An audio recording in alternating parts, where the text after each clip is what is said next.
언젠가 하늘나라로 갈 때까지 아니 가서라도 나는 딸바보로 지낼 거야.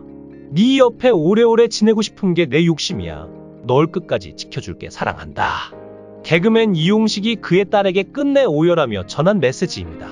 우리에게 뽀식이라는 별명으로 정말 많이 알려진 한세기를 풍미했던 코미디언 이용식. 우리의 지난 추억 속에서 항상 웃음과 희망을 안겨주었던 사람이었는데 그에게 어떤 일이 있었던 걸까요? 오늘은 이용식 그의 가슴 아픈 사연과 그의 최근 근황에 대해 말해보고자 합니다. 그의 몸에 처음 이상 신호가 찾아온 것은 1997년도였습니다. 다소 뚱뚱한 체격으로 푸근한 이미지를 가지고 있던 그이기에 몸이 버티지 못한 것 같은데요. 당시 그가 고백하길 그때 그는 가슴을 굵은 쇠꼬챙이로 꾹꾹 서서히 찌르는 느낌이 계속 들었고 점점 몸을 펴지도 못하는 상황까지 가면서 호흡까지 내쉴 수가 없었다고 합니다. 급히 병원을 찾아가긴 했지만 의사는 수술을 마친 후 진짜 10분만 늦었어도 지금 세상에 없었을 것 같다며 충격적인 말을 전하게 됩니다. 급성 심근경색으로 인해 이 사태가 발생된 것이었는데 빠른 조치를 했기에 망정이지 정말 큰일이 생길 뻔했습니다. 이용식이 수술실로 들어가기 직전 가족들이 허겁지겁 도착하였는데 6살밖에 안 된 딸 수민이가 아빠를 보며 눈을 꼭 감고 기도하는 모습을 보았다고 합니다. 그것을 본 이용식은 천사가 날 위해 기도하는 것처럼 보였고 그 덕분에 무사했던 것 같다며 눈시울을 붉혔습니다. 이용식이 훗날 고백하길 심근경색 발병 당시 제일 무서운 게 죽음의 공포였다. 8년 만에 6살 아기를 낳아놓고 떠나면 어떡하지 싶었다라고 했습니다. 이용식은 투병 당시 자신의 곁을 지켜준 아내에게 고마운 마음도 드러냈습니다. 그는 아내에게 간병하느라 애썼다. 주마등처럼 지나가는데 역시 가족은 강한 것 같다. 건강하게 오래오래 살자라고 말했습니다. 그리고 딸 수민이에게는 너의 모습을 보고 있으면 이 세상에서 가장 행복한 아빠라는 걸 느낀다. 다음에 태어나도 아빠 딸로 태어나겠다는 말 한마디가 그 어떤 천사의 목소리보다 더 예뻤다라며 눈물을 보였습니다. 이런 위험한 상황을 무사히 넘긴 후 이용식은 건강의 중요성을 깨닫고 하루에 몇 갑씩 피우던 담배도 끊고 다이어트와 운동을 병행하며 관리를 하기 시작했습니다. 하지만 그런 와중에도 또 다른 큰 문제가 찾아오게 되는데요. 건강관리는 좀 했지만 아무래도 연예인이라는 직업 자체가 불규칙한 생활을 하고 있기 때문에 만성과로로 인해 혈압에 이상이 생기고 말았습니다. 하지만 이용식은 단순히 피곤한 거라고 생각했고 그로 인해 골든타임을 놓쳐버리게 됩니다.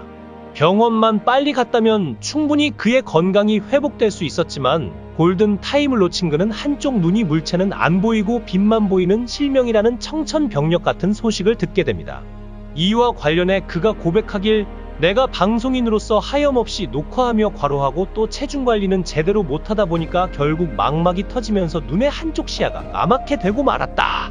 이때만 하더라도 피곤해서 그렇겠지 내일은 잠을 푹 자고 나면 괜찮겠지 했었는데 결국 이날 이후부터 한쪽 눈은 빛만 들어오고 물체는 볼 수 없게 되었다. 그런데 이러한 사실을 밝히고 싶지 않아서 내 나름 티를 안 내려고 정말 많은 노력을 했다. 심지어 가족들에게도 숨겼다가 그러나 숨겨서 될 일이 아니라고 생각해서 가족들에게만 밝혔었다.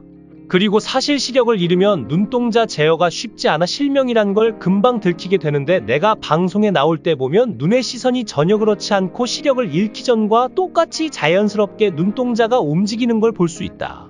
그 이후로는 실명한 모습을 보이기 싫어서 시선 처리까지 내가 얼마나 연습을 했겠나. 그런데 하루는 건강 프로그램에서 갑자기 눈을 검사한다고 스튜디오에 기기를 가지고 왔길래 탈로가 날 게 뻔해서 큰일 났다 싶어 어떻게든 안 하려고 했다. 하지만 이왕 이렇게 된 거 나처럼 골든타임을 놓치는 분들이 바로 병원에 가서 이러한 문제가 있는 것을 빨리 차단시켜야 한다는 생각에 결국 나의 실명을 공개하게 되었다라고 했습니다. 그리고 이용식 그가 고백하길 인생의 후반전에서 가장 중요한 건 뭐니 해도 내 건강 그리고 가족의 건강이다.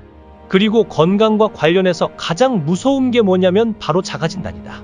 자기 스스로가 의학적인 상식이 없으면서 피곤해서 그렇다 지금 내가 잠을 못 자서 그런 것 같다 이런 생각이 제일 위험한 생각이다. 그래서 요즘 생각이 드는 게 나이가 들수록 엄살이 심한 사람이 오래 사는 것 같다. 그런 관점에서 본다면 개그맨 이마룡이 가장 오래 살 것 같다. 그 친구는 손등에 뾰루지 하나만 나도 이거 혹시 피부암일지도 몰라 하고 병원으로 달려가기 때문이다. 그리고 두 번째로 너무 큰 욕심을 부리면 안 될 것 같다. 사실 내가 굉장히 욕심이 많았다 하지만 욕심이 너무 많으면 건강에도 도움이 되지 않더라. 대신 긴장할 땐 긴장은 해야 된다. 긴장하지 않으면 오래 갈 수 없다. 방송을 오래 했다고 해서 대본을 대충 보고 방송 녹화를 하면 결국 티가 날 수밖에 없는 것 같다. 그런데 가장 중요한 건 바로 마음이 편안해야 된다는 거다. 사실 내가 다이어트를 10번 해봤는데 10번 다 실패했다. 이제는 포기다. 그냥 이 몸으로 재미있게 살고 싶다. 날씬하고 늘씬한 사람보다 마음이 편하고 웃음이 많으면 오히려 내가 더 건강할지도 모른다. 이처럼 웃을수록 걱정거리가 사라진다. 마지막으로 코미디언으로서는 최고다라는 말보다 열심히 했다. 그리고 열심히 참 오래 했다라는 말을 듣고 싶고, 그리고 나이가 들수록 후배들에게는 자꾸 가르치려 들면 안 되고 선배로 사는 것보다 어른으로 사는 게 좋을 것 같다. 아무쪼록 내가 여기까지 올 수 있었던 건 나를 좋아해 주시는 분들 덕분이다. 지금도 나를 보시는 분들 중에서 스스럼 없이 배를 만지고 심지어 수산시장에 가면 TV로 보는 것보다 생물이 낫네라고 하는 분들도 있다. 내가 생선도 아닌데 실물이 아닌 생물이라니 참 웃기다. 그런데 그분들 덕분에 여기까지 이용식이 올 수 있었던 것 같다. 끝까지 교만하지 않고 더욱 노력하겠다라고 했습니다.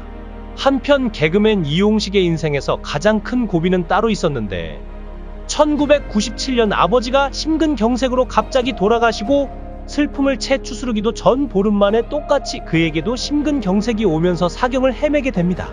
이때를 그가 고백하길, 아버지가 돌아가신 사인이 심근경색인데 당시 아버지의 심장이 멈추니까 의사 한 분이 어떻게든 살리려고 심폐소생술을 몇 분이나 하는데도 어쩔 수 없었다. 그리고 그 모습을 내가 다 봤기 때문에 내가 심근경색에 대해서 얼마나 많이 찾아봤겠나. 그렇게 아버지가 돌아가시면서 심근경색이 뭔지를 나한테 가르쳐 주신 거다. 그런데 그러고 딱 보름 만에 아침에 샤워를 하는데 갑자기 심장에 통증이 왔고, 그래서 그 순간 아 이거 심근경색이구나 싶더라. 그리고 만약 이때 집에서 10분이든 20분이든 더 있었으면 아마 나도 장담할 수 없었을 텐데 어찌됐든 병원에 빨리 갔던 것이 신의 한 수였다. 이후 수술실에 들어가는데 그때 기도를 했다. 우리 수민이 시집 갈 때까지만 살게 해달라고. 신랑 손에 수민이 손 쥐어줄 때까지만 내 수명 연장해달라고 말이다. 그렇게 응급실 침대에 누워서도 주먹을 꽉 쥔 채 반드시 살아야겠다는 생각만 했다. 그리고 수민이를 어떻게 낳았는데 내가 여기에서 끝날 수는 없지. 반드시 살아서 이 병원을 나가리라 굳게 다짐을 했다. 그런데 이때 가려져 있는 커튼 사이에 우리 수민이가 기도를 하는 게 들리는데 당신 아는 소리도 못 내고 왜 제가 저기 있지 난 살았구나 싶더라. 그렇게 나는 딸의 기도로 살아났고 다시 태어날 수 있었다라고 했습니다. 아무튼 현재도 방송활동을 활발히 하며 많은 사랑을 받고 있는 영원한 뽀시기 코미디언 이용식 씨. 최근에는 유독 건강관리를 제대로 하지 못해서 수년간 90kg 안팎 끼던 몸무게가 100kg를 훌쩍 넘어가면서부터 딸과 아내의 걱정이 특히 심하다고 합니다. 부디 건강관리 잘하셔서 우리 곁에 오래오래 남아서 웃음과 긍정적인 에너지를 나눠주셨으면 좋겠습니다. 제가 준비한 영상은 여기까지입니다. 구독과 좋아요는 영상 제작에 큰 도움이 됩니다. 꼭 부탁드리겠습니다. 더 좋은 영상으로 보답하겠습니다. 감사합니다.